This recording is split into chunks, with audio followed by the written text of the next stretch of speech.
Wisconsin enters year 2 under Luke Fickell, and this will be an interesting one. We all knew that year 1 was going to take a little bit of time to figure things out. There were going to be some speed bumps along the way, but now it feels like they've figured some things out and are headed in the right direction. We are doing a deep dive into the Wisconsin Badgers today, but before we do that, make sure you subscribe to the channel. Make sure you like the video, share the video. It goes a long way in helping this channel. This has been such a fun series to do, but it's not possible with all of you, the viewers. So make sure you're liking the video, sharing it with your fellow Wisconsin fans or any of the other videos with your fellow college football fans. And let's dive into the Wisconsin Badgers. When Luke Fickell came to Wisconsin, I think everybody expected a turnaround. And this is a program that didn't really need to be turned around a ton, but they needed someone who is going to adapt to the 21st century. This is a new era of college football, and the old regime for Wisconsin wasn't exactly adapting to the times. It was this old offense that was outdated, and they relied on their defense to do a lot of the winning. And this is not a time where you can afford to really do that on a regular basis. But they also didn't want to hire someone that's going to just completely change everything. And Luke Fickell was kind of that perfect hire. He's going to bring a new offense that still brings in some of the principles of that previous regime. And he also brought a defensive coordinator with him that was going to continue to succeed on that side of the ball. Now, one of the things with the offense was is this going to be a brand new offense that's all of a sudden just throwing the ball over the field? That was probably the biggest thing people said, like, well, Phil Longo is just going to make this offense a pass first offense. And that's not true. Phil Longo wants to run the football. And when you looked at what he did at North Carolina, he was actually the right person for this job because he is someone that is going to work around the strengths of his offense rather than use his scheme and just put players in it. He is going to work at what is best for this team, and he's going to feature the part of that group it is the best. So if it's the running backs, great. He's going to run the football more. If it's the wide receivers, that's also great. But I think that Luke Fickell brings a mentality of we want to run the football still, which kind of pays homage to the previous regime of, hey, we're going to run the ball. Play action is going to be our friend. We're not going to throw as much. They're still going to try to run the football first, but they're also trying to spread things out because that's the name of the game in college football. And Phil Longo gives you kind of that perfect blend of this old regime mentality of we want to run the ball really well. We're a run first team, and pairing it with a new way of thinking, which is, hey, throwing the ball is going to be really helpful for us, and that's going to help us succeed even more. On the defense side of the ball, Wisconsin has been used to playing really good defense for so long that that was also a concern. Who would come in and take over the defensive side of the ball? Obviously, we thought that certain people were going to return, but ultimately Mike Tressel takes over as the defensive coordinator. And it's easy to see why people were kind of skeptical, but also I think that he did a good job of keeping things going, keeping things status quo, and he should do that again in 2024. This has been a really fun team to watch, and I think that they're just getting started. And I trust what Luke Fickell is doing. I trust what he expects from this team, and he's done a good job of not, I think, overreacting to certain things with the new era of college football. The transfer portal is one of those things where if you don't feel like you have the guys, you sometimes might have to uh, go into the transfer portal and bring in some talented players, but you maybe don't get them for super long. This year, I think that this staff did a good job of picking and choosing who they brought in. Now, granted, they're also trying to compete with a lot of other schools to basically say, hey, come to the Midwest, come to a school like Wisconsin that doesn't necessarily have the appeal of some of the other schools they're competing with. That being said, I think that they were very selective and they chose quality over quantity with who they brought in. You bring a guy like Tawi Walker from Oklahoma to compete at the running back position that should be pretty deep already. You also bring in some defensive talent as well. You bring in Elijah Hills from Albany, Brandon Lane from Stephen F. Austin. I think the biggest one is the biggest position that they addressed was the linebacker position. You bring a former Cincinnati Bearcat who's familiar with Tressel and with Fickell in Jaheim Thomas, someone who should figure into the rotation or the starting lineup right off the bat. Tackett Curtis comes in from USC. You also bring John Pius from William and Mary and Leon Lowry from Syracuse. So that's clearly the position they thought they needed help with the most. And they addressed that obviously as best they could. So they didn't bring in a ton of talent from the transfer portal. They do lose quite a few pieces from their roster, but I think overall they feel good about where they're at. They know that the guys that they have hold over from the previous regime, they know which ones they like, and you're going to see a lot of them in the starting lineup. They're just kind of keeping things steady at this point, and I think that says a lot about their confidence in the guys they have coming back.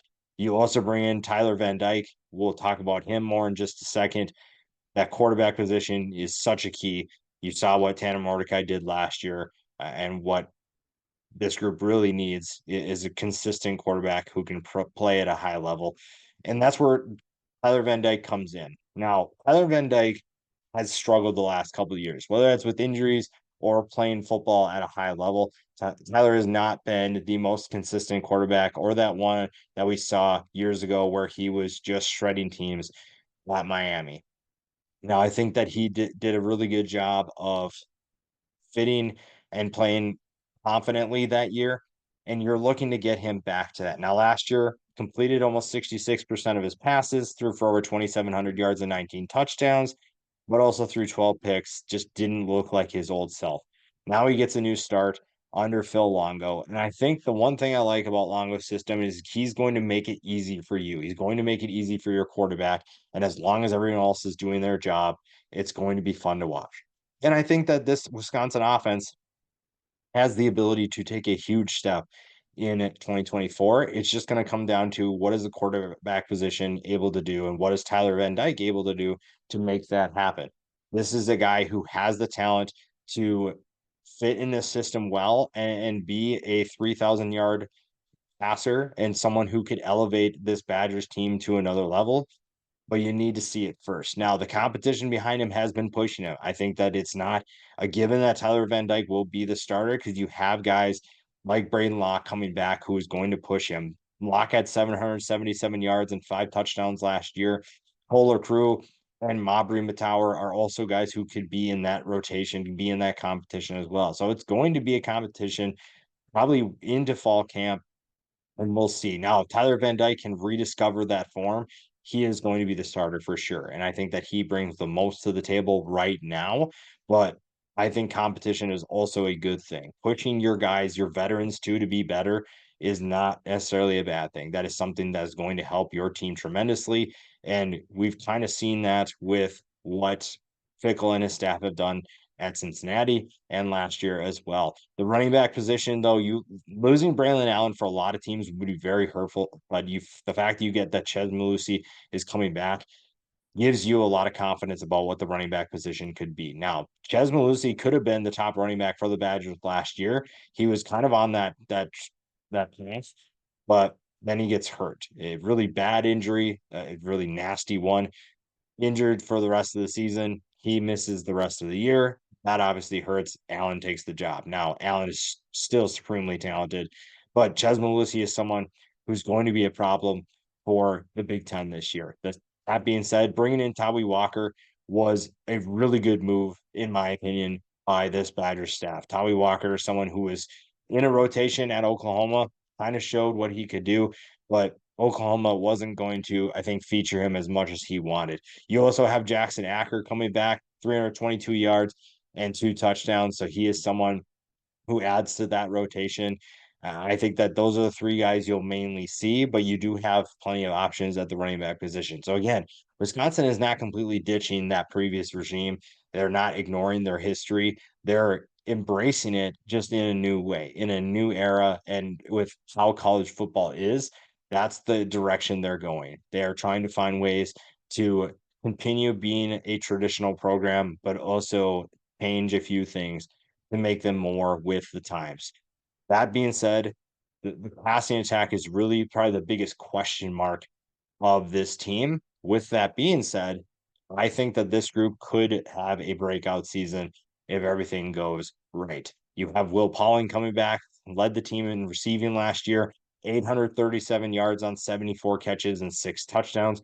Bryson Green, another former transfer, is going to have a big year as well. Average 15 yards per catch, 480 yards and 2 touchdowns. You also get CJ Williams back. Now, CJ Williams didn't have the biggest year, but he is someone who this coaching staff still thinks of highly and expects big things from him. Joseph Griffin comes in from Boston College, so you have an offense that not necessarily featuring him that much. Now he joins an offense that should distribute the ball more through the air. He had 345 yards on just 25 catches last season. Quincy Burrows could have a big year. I think that's more, we're getting to the more unproven group of this pass catcher group. And Trech Kahuna is someone who could also have a big year as well, but you're going to wait for one of those guys to break out.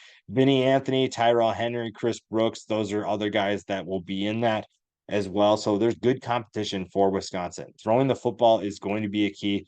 And obviously, Tyler Van Dyke plays a big role in that. The quarterback position, probably in general, is what I should say, takes a big part of that, a big chunk of that responsibility. But you have options. Will Pauling is absolutely blazing fast, someone who can be a guy that stretches the field for everyone else. So you have really good talent to utilize downfield. It's just a matter of finding that chemistry. You have another new quarterback coming into play, and he's only going to be there for a year. So you're going to have to find some chemistry quick and find ways to get him comfortable. But again, this is an offense that should still, like I said, respect the history of this team with the run game. And when we look at the offensive line, it's easy to see why they'll rely on that probably early on until the passing attack can get acclimated to each other and to this season. The tight end position is one that's been really good for Wisconsin over the years. It's kind of been on pause lately, but Tucker Ashcraft could have a big year and continue that tradition. I really like his frame. Only 8 catches last year for 86 yards, but he is someone that could be a bigger contributor in 2024. You also have Riley Nowakowski, who is also in that kind of that same category, and you have plenty of depth behind them. You just need somebody to step up. So there aren't really too many concerns about this offense that are in terms of how many options you have. It's just a matter of can that talent turn that potential into production. Finding ways to produce on the field is the only way that really we're going to measure that success. And right now, Wisconsin is in a position where they should be fine. It's just a matter of, again, getting guys to be consistent, finding that chemistry, and be able to translate that talent level into wins on the field. The offensive line, I think over the last couple of years at Wisconsin, people have just expected the Badgers to produce year after year elite offensive lines. And the last few years, it's kind of not been the case, but I think they're getting back on track with that. And when you look at the guys they have coming back, it's easy to see why this could be a big year for Wisconsin and their offense. Jack Nelson and Riley Mullman are coming back at the tackle positions. Those are all conference type players already from last year, and they are back for another year. Joe Brunner is back at one of the guard positions. He is going to take on a bigger role this year, looking to be a full time starter. Jake Renfro and Joe Huber came from Cincinnati with Fickell and that staff, and they fit in quite nicely. Now Renfro is coming from off of an injury, so we'll see what he's capable of doing it. But Huber is someone who will play either guard or can be the backup at center. You have plenty of depth. Again, this is a group that I think is going to be really fun to watch. And this is where you go back to that tradition. What did Wisconsin do really well in the past? They ran the football really well. The running backs were good and physical. The offensive line did a really good job, and they had good tight ends that could block, but also be effective as pass catchers. I think that this group has that talent to make it happen, but we're going to wait and see on a couple of those positions. The offensive line has pretty solid depth. They have some interesting pieces. Kevin Haywood, a freshman, could be in that rotation, and he's ready to go if Nelson or Malman go down. Leighton Nelson comes in from Vanderbilt. That was kind of a sneaky good addition from the transfer portal. And behind them, you have plenty of guys that are eager to get into the rotation. I think that competition is going to be Wisconsin's biggest asset, especially on the offensive line.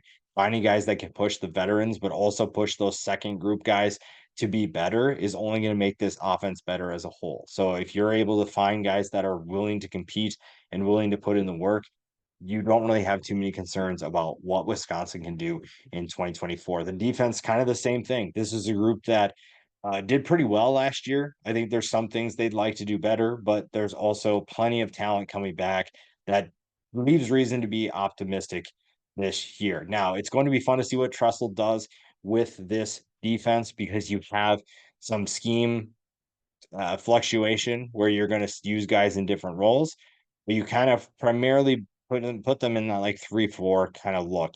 The defensive line is a big group. James Thompson, Kurt Neal, and Ben Barton all have good size. You're looking at some really big defensive linemen and guys who are ready to take another step. Now, James Thompson played a bigger role for this defense last year, but guys like Neal and Barton are entering new eras for their careers. They are looking to become full-time starters rather than rotational players. So you have guys who are ready to step up and looking to prove their worth.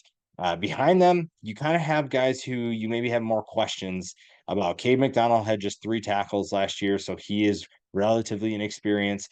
Elijah Hills comes from Albany, like we talked before. Now, Albany has been producing a number of really good defensive line transfers over the last few years. Obviously, everyone knows Jared Verse as probably the biggest one, but they produced a number of big time guys that are really excited to watch. So is he next? We will find out, but he joins a defense that expects big things from him, and he's going to be in a group that's super talented. So that should tell us a lot about what he's capable of doing. Brandon Lane comes in from Stephen F. Austin. Again, another where what is the transition going to look like? Can you handle life in the Big Ten coming from the FCS level? That's going to be the biggest question for Hills and Lane. Can you handle that transition? And can you hold off some of the guys behind him? A guy like Ernest Willer Jr. and Dylan Johnson. Those are two guys that will push these two for rotational time. Maybe starting time, but rotational time for sure. So you have to be at the top of your game. You have to find ways to be competitive and prove your worth. People have doubts about you coming from the level that you came from. Now you have to show that you are ready for that challenge. You're ready for that opportunity. Behind them is where things are really fun. I think that this is one of the stronger groups of this defense, if not the strongest group, maybe even of the entire team. Daryl Peterson is back, 10 tackles for loss, 4.5 sacks last year. Opposite of him, I think Leon Lowry gets that job. John Pius will push him. Lowry comes from Syracuse. Pius is coming from William and Mary. Very productive players in their own regards, and I think that you're going to get a good rotation of players. Lowry was very effective for a Syracuse defense that, to me, flew under the radar and exceeded expectations at times. They produced a number of talented players that hit the transfer portal, and now he joins a Wisconsin team that expects big things, and I can see why they will take that step because of guys like him. Peterson obviously will be a leader of that group as well. Very good year from him, and I think this staff expects him to take a step forward and be even better in 2024. We talked about Jaheim Thomas before, very athletic, has a knack for the football, knows where the ball carrier is going to be, very smart player, understands this scheme because of his time at Cincinnati with this coaching staff. So he is joining a familiar group. He shouldn't have trouble getting acclimated to this new team. Jake Chaney comes back after a solid year, 80 tackles, 7 tackles for loss, 3 sacks. Again, we talked about Tackett Curtis coming from USC. So once again, you have plenty of options. The linebacker position is very strong for this Wisconsin Badgers defense for Mike Tressel. And I think you're going to see a lot of good things from that group. It's just a matter of who's going to be a part of that rotation.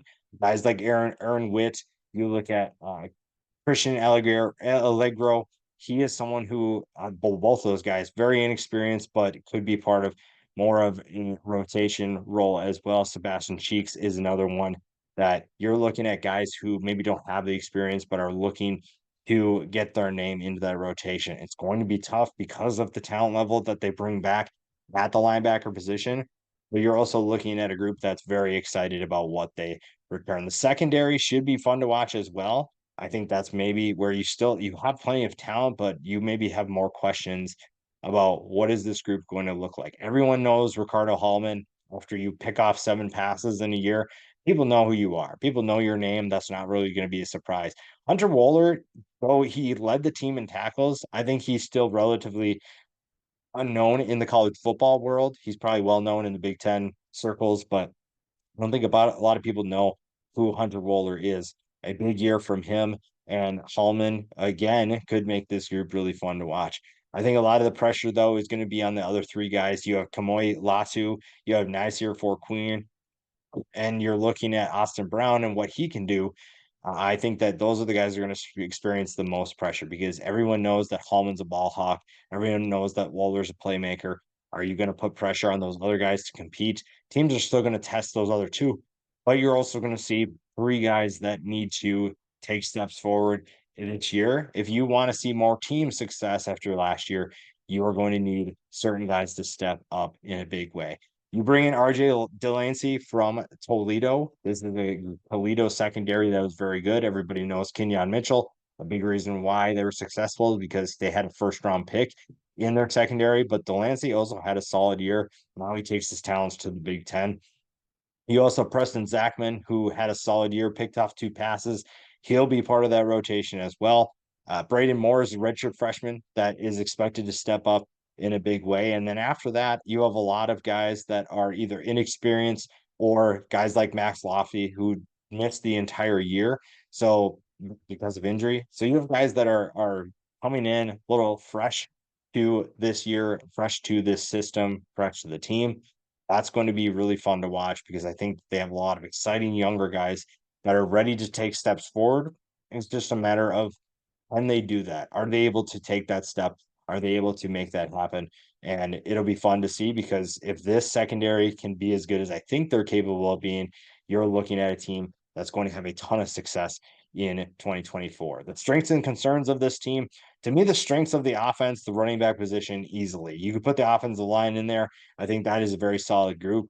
Concerns of the offense is going to be the quarterback position. That's probably the biggest concern and the X factor of this team is the quarterback position. You have some concerns about what Tyler Van Dyke can do, but after that, what do you have? Is Braden Locke going to be the guy? Is someone else going to have to step up? We don't really know. Wide receivers probably a concern because you don't have a ton of proven commodities outside of that top 3 or 4 guys. So that's going to be a concern as well. I think that defensive line depth would be a concern. I like the starters, but I'm just not sure what to expect from the guys behind them. Can they step up if it's called upon, or are they going to be are going to need some time to get acclimated to what life is going to be like? I don't think you have as many concerns as you once did for Wisconsin, which is really exciting. But also there are some things that still need to get resolved, and Fickell and his staff know that they're not unaware of what their weaknesses are on their team. They're obviously going to try to figure things out, and they're probably going to need to figure that out sooner rather than later because they don't have a ton of time to get things sorted out. This schedule allows you 2 weeks essentially to get ready for arguably the biggest game of your entire schedule. Western Michigan comes to town first, and then South Dakota follows. Then that's where things get interesting. So you should be 2-0 going into that game in on September 14th against Alabama. Alabama comes to Camp Randall, and that has the potential to be an absolutely insane game. If Wisconsin can truly take those steps and be a better team, beating Alabama is on the table. It's still going to be tough. Stopping a Kalen DeBoer offense, stopping Jalen Milroe, you need to make sure that you have the talent to stop that offense. That's going to be a tough team. I don't care that Nick Saban is gone. It's going to be tough. That being said, this is a Wisconsin team that I think can build plenty of momentum enough to win that football game. It's at home. The crowd is going to be insane. It's going to be an electric atmosphere, and you should expect big things from that game, especially early on. Now, how long Wisconsin hangs on is the question. And then after that, if they hang on long enough, then they win that football game. That is going to be a big thing. Fortunately for them, regardless of what happens, they get a week off, either recover from a loss or even just recover from a big emotional win over an Alabama team that just competed in the college football playoff and has been on an absolute dynasty run. Then you get a road trip to USC. That's probably I don't want to say it's a tougher game, but it's a tough game for different reasons. Regardless of what happens to the Alabama game, you are going through an emotional roller coaster, whether good or bad. You have to find ways to regroup and refocus and go play a USC team that we're not really sure about right now. They could be a solid group. If Miller Moss ends up being the guy at quarterback, this will be a tough game. Purdue at home and then at Rutgers, at Northwestern. Those have their own challenges, but I also think that Wisconsin should be the better team and should find ways to win those games without too many issues. Penn State at home and at Iowa are a tough way to end October and start November. And then you also get a week off after Iowa to host Oregon. So you get some huge games in Camp Randall. And then you finish the year at Nebraska and home against Minnesota. So that second half of that schedule is definitely full of challenges. The beginning, Alabama, USC could be tough, but then Penn State, Iowa, Oregon, Nebraska, and Minnesota it's a tough way to end. So when you're looking at if putting on your optimistic point of view, your rose-colored glasses. The Alabama game really depends on how well this group gels early. I think it's a winnable game, but I'm not putting a ton of confidence in that game. So when you look at what the ceiling looks like for this team, I think that very optimistically 10-2, but also you could say realistically 9-3 is probably the ceiling for this team. I'd probably say 9-3 if I was being realistic. The floor for this group, though, should be better. I should say this should be a group that expects to be at least 6-6.